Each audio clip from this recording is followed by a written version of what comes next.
everyone, and welcome to the 10th episode of Happening Now with me, Tim.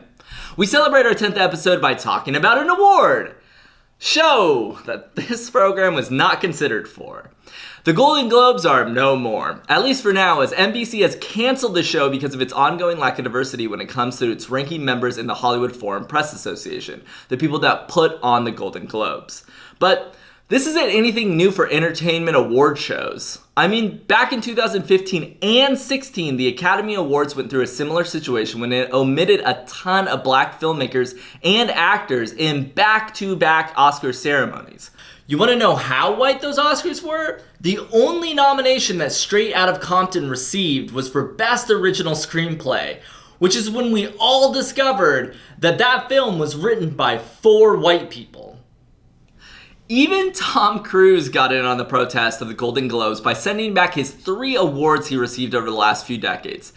And look, I'm no genius, but if the world's most well-known Scientologist is calling you out for a lack of ethics, you have to be pretty f***ing awful.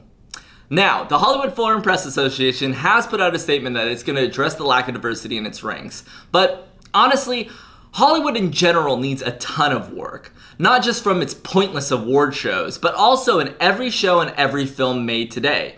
And until that representation shows up in front of and behind the camera, from the tippity top to the very bottom, these problems are going to continue to happen. Good luck ever being nominated or hired for anything after that whole segment, future Tim. Moving on. I said what I said. Moving on. The COVID vaccine rollout is still ongoing, but there are finally some hopeful signs of progress in some areas of the US. Currently, 3 states, Vermont, New Hampshire, and Massachusetts, have already hit President Biden's goal of at least 1 dose of the vaccine in 70% of eligible people.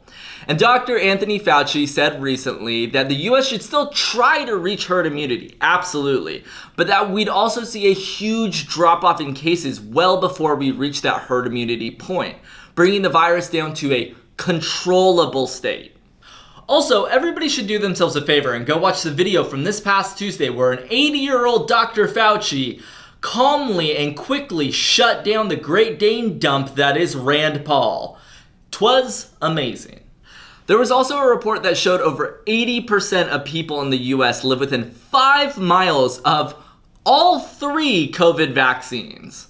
With vaccines opening up to children ages 12 and older, and the Biden administration announcing that it was partnering with Lyft and Uber to give people the vaccination sites for free, the outlook on the US opening back up is looking brighter and brighter every day.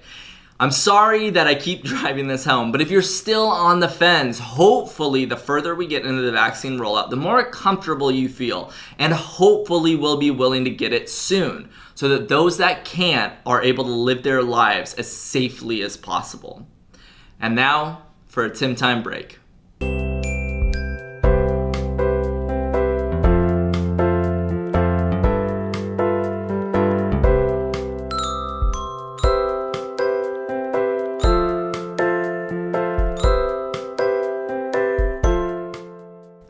For our final story, we look at the Colonial Pipeline Hack that happened late last week. This was a ransomware attack allegedly done by a criminal group based in Russia, according to the FBI, that hit the largest supplier of oil to the northeast of this country. And the attack forced the shutdown of 5,500 miles of pipeline, and subsequently has caused fears of gas price spiking throughout our nation. If gas prices go above $6 a gallon, I'm just gonna walk the 9 miles to work. Or honestly, probably steal my fiance's Prius. What was most shocking about this is how some politicians saw this coming and seemingly did nothing.